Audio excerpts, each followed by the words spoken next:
আওয়ামী লীগকে নিষিদ্ধ করে দলটির রাজনৈতিক দর্শন বা এজেন্ডা হাতিয়ে নেওয়ার চেষ্টা চলছে।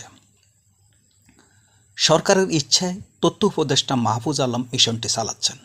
এটাকে বলা যেতে পারে মেটিকুলাস ডিজাইন 2। মূলত বিভিন্ন অপকর্মের কারণে জনবিচ্ছিন্ন হয়ে পড়া এনসিপিকে জনপ্রিয় করার মতলবেই এই মিশন চালানো হচ্ছে। এই এনসিপির সদস্যরা গত 9 মাসে যাই করেছেন তা ৭১-এর চেতনার সাথে যায় না।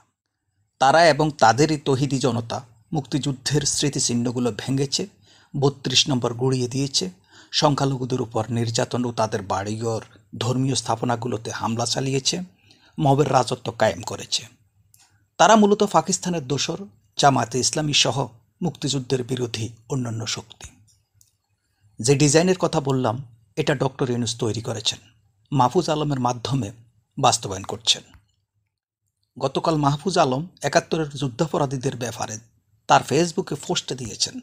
তাতে উল্লেখ করেছেন ৭১-এর প্রশ্ন মীমাংসা করতেই হবে, যুদ্ধাপরাধের সহযোগীদের ক্ষমা চাইতে হবে, বাংলাদেশে রাজনীতি করতে হলে পাকিস্তান পন্থা বাদ দিতে হবে। পাকিস্তান এদেশে গণহত্যা চালিয়েছে, পাকিস্তান অফিসিয়ালি ক্ষমা চাইলেও তদুপরি আবারও ক্ষমা চাইতে রাজি হলেও যুদ্ধাপরাধের সহযোগীরা এখনও ক্ষমা চায়নি। এ নিয়ে বিনিয়ে গণহত্যার পক্ষে বয়ান উৎপাদন বন্ধ করতে হবে। এরপরে উল্লেখ করেছেন জুলাইয়ের শক্তির মধ্যে ঢুকে স্যাবোটাজ করা বন্ধ করতে হবে, ছাপ দিলে আসতে হবে। প্রথম অংশের সাথে আওয়ামী লীগের রাজনৈতিক এজেন্ডা মিলে গেছে। কথাটা এ মুহূর্তে কেন? এর রহস্য আছে। মাহফুজরা সরকারে থেকে আওয়ামী লীগের সাংগঠনিক কাজ নিষিদ্ধ করে দিয়েই এই ধরনের কথা লিখছেন। তারা গত ৯ মাসে একটা বিষয় টের ফেলেন যে এই দেশে ৭১-কে গুরুত্ব না দিয়ে তারা জনবিচ্ছিন্ন হয়ে পড়েছেন। এতদিন যা করেছেন সব গায়ের জোরে করেছেন, সেনাবাহিনীর সমর্থন বা পটকলে করেছেন। তাদের কর্মকাণ্ডে বরং আওয়ামী লীগই জনপ্রিয় হয়ে উঠেছে। আওয়ামী লীগের কর্মকাণ্ড নিষিদ্ধ করে দিয়ে আওয়ামী লীগের রাজনৈতিক দর্শন বা এজেন্ডা হাতিয়ে নিয়ে মাহফুজদের দল এনসিপিকে মুক্তিযুদ্ধের সপক্ষে শক্তি হিসেবে দেখানোর চেষ্টা ছাড়া আর কিছুই নয়। তারা মূলত মুক্তিযুদ্ধের বিরোধী শক্তি, জামায়াতি ও জিহাদি। গত ৯ মাসে এই জাতি এটা হাড়ে হাড়ে টের পেয়েছে। তারা প্রকৃতই যদি মুক্তিযুদ্ধের সপক্ষে শক্তি হতেন, ৩২ নম্বর সহ মুক্তিযুদ্ধের স্মারকচিহ্নগুলো ভাঙতেন না, বা যারা ভেঙেছে তারা তাদের প্রতিহত করতেন বা তাদেরকে আইনের আওতায় আনতেন। মুক্তিযোদ্ধাদের লাঞ্ছিত করতেন না, বা যারা লাঞ্ছিত করেছে তাদেরকে আইনের আওতায় এনে সাজা দিতেন। রিসেট বাটন টিপে ৭১-এর ইতিহাসকে মুছে ফেলার কথাও বলতেন না। এখন মাহফুজরা আওয়ামী লীগকে স্টপ করে দিয়ে আওয়ামী লীগের রাজনৈতিক দর্শন ব্যবহার করে এনসিপির সমর্থক বাড়ানোর কাজে নেমেছেন। এরা জামায়াতের বি টিম ছিল, বিভিন্ন অপকর্মে জড়িয়ে পড়ে জনসমর্থন হারানো ও দলীয় নিবন্ধন ও প্রতীক ফিরে পেতে সরকারের সহযোগিতা না পাওয়ার কারণে জামাত এখন তাদের উপর থেকে মুখ ফিরিয়ে নিয়েছে। জামাত এখন বি টিম হিসেবে আপ বাংলাদেশ বা ইউনাইটেড পিপলস বাংলাদেশকে দেখছে। এই দলের আহ্বায়ক সাবেক শিবির নেতা আলী আহসান জুনায়েদ। তবে এটা ঠিক যে ভবিষ্যতে জামাতের সাথে এনসিপির চরম কোনো দ্বন্দ্ব হবে না, কারণ তারা এক পালকের পাখি, একই চেতনার দল।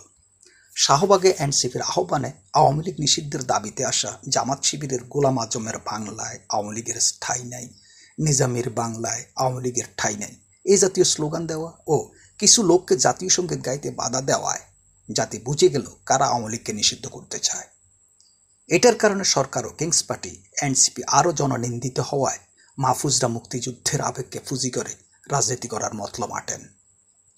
মাহফুজরা আওয়ামী লীগের রাজনৈতিক কর্মকাণ্ড নিষিদ্ধ করার পর তাদের দল এনসিপি ১২ই মে জানিয়েছে, এনসিপি মনে করে বাংলাদেশের মানুষের ঐতিহাসিক সংগ্রামের অধ্যায়সমূহ তথা ১৯৪৭, ১৯৭১ এবং ২০২৪-এর যথাযথ স্বীকৃতি এবং মর্যাদা বাংলাদেশের রাজনীতি করার পূর্ব শর্ত।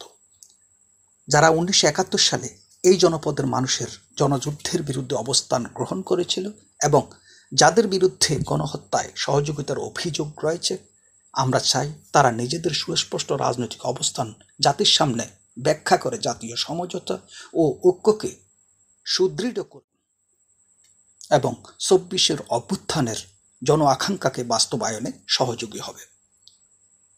১৩ মে ঢাকা বিশ্ববিদ্যালয়ের ছাত্রছাত্রীরা সমবেত কণ্ঠে জাতীয় সঙ্গীত গেয়ে ৭১-এর মুক্তিযুদ্ধের চেতনার পক্ষে কথা বলছেন এবং পাশাপাশি ২৪-এর চেতনার কথাও বলছেন। বাংলাদেশের মেইন স্ট্রিম মিডিয়াগুলো এটা প্রচার করছে দেখেই বুঝতে অসুবিধা হয়নি যে সরকারের ইন্ধনেই ছাত্রছাত্রীরা জাতীয় সঙ্গীত গেয়েছে। এটা দ্বারা বোঝানো হচ্ছে শুধু আওয়ামী লীগ নয়, এই সরকার মুক্তিযুদ্ধের সপক্ষে শক্তি। জামাতের ব্যাপারে এইসব বলার কারণ, জামাত ও এনসিপির মধ্যে দূরত্ব তৈরি হয়েছে। কিভাবে দূরত্ব তৈরি হয়েছে তা একটু আগে বলেছি। জামাতকে ব্যবহার করে ডক্টর ইউনূস হাসিনার পতন ঘটিয়ে মসনদে বসেন এবং তাদের কর্মী সমর্থকদের নিয়ে এনসিপি গঠন করেন। তাদের দলের নিবন্ধন ও দলীয় প্রতীক ফিরিয়ে দেওয়ার কাজে সহযোগিতা না করে নির্বাচন ছাড়া অনির্দিষ্টকালের জন্য দেশ শাসন করতে চাচ্ছে এই সরকার। এই কারণে জামাত শিবিরকে সরকার যেখানে ব্যবহার করবে সেখানে তারা নিজেদের স্বাক্ষর রেখে আসবে। স্লোগান দিয়েছে, জাতীয় সঙ্গীত গাইতে নিষেধ করেছে। এই কারণে অবশ্য জামাতকে ব্যবহার করে সরকার যেমন উপকৃত হয়েছে, জামাতও উপকৃত হয়েছে। দেশের বড় বড় পোস্টগুলো জামাত ভাগিয়ে নিয়েছে। যা হোক, যে কথা বলার জন্য এই ভিডিও করলাম তা হলো, সরকার ও কিংস পার্টি এনসিপি আওয়ামী লীগকে নিষিদ্ধ করে আওয়ামী লীগের রাজনৈতিক দর্শন ব্যবহার করে জনসমর্থন আদায়ে ব্যস্ত হয়ে পড়েছে। অর্থাৎ আওয়ামী লীগের মুখ বন্ধ করে দিয়ে আওয়ামী লীগের আদর্শ ব্যবহার করে জনপ্রিয় হওয়ার পায়তারা করছে। জামাতকে যুদ্ধাপরাধের কারণে যেভাবে গায়েল করে আওয়ামী লীগ, প্রায় তার কাছাকাছি টোনে এনসিপিও দলটিকে আক্রমণ করছে। গত ৯ মাসে কখনো এনসিপিকে জামাতের বিরুদ্ধে কথা বলতে কেউ দেখে নাই। আওয়ামী লীগকে নিষিদ্ধ করার পরপরই বিরোধিতা করতে শুরু করলো। এটা নিঃসন্দেহে সরকার তথা এনসিপির প্ল্যান ওয়াইজ কাজ, যা মেটিকুলাসলি ডিজাইনড। আওয়ামী লীগকে নিষিদ্ধ করার আগে কখনো সরকার নিজেকে মুক্তিযুদ্ধের পক্ষের শক্তি হিসেবে প্রমাণ দেয়নি। নিষিদ্ধ করার পরপরই মুক্তিযুদ্ধের সপক্ষের শক্তি হিসেবে আচরণ করতে শুরু করলো। এটা জনগণের সাথে প্রতারণা করা, জনগণকে ব্ল্যাকমেইলিং করা। এই প্রতারণা তথা ব্ল্যাকমেইলিং তারা জুলাই আগস্টেও জনগণের সাথে করেছিল।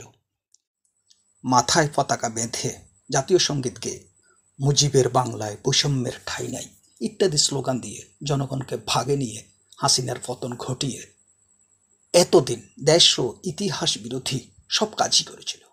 জাতীয় সঙ্গীত বাদ দেওয়া, জাতীয় পতাকা পরিবর্তন, সংবিধান ছুঁড়ে ফেলার কথা বলেছিল। এইসব করছে তারা জনসমর্থন নিয়ে ক্ষমতা যাওয়ার জন্য। এদের মূল লক্ষ্য এটাই। মুক্তিযুদ্ধের প্রতি এত ভালোবাসা থাকলে বলে দিক, আমরা ৩২ নম্বর বাড়ি আবার নির্মাণ করে দেব, মুক্তিযুদ্ধের স্মারক চিহ্নগুলো জায়গায় জায়গায় আবার স্থাপন করে দেব।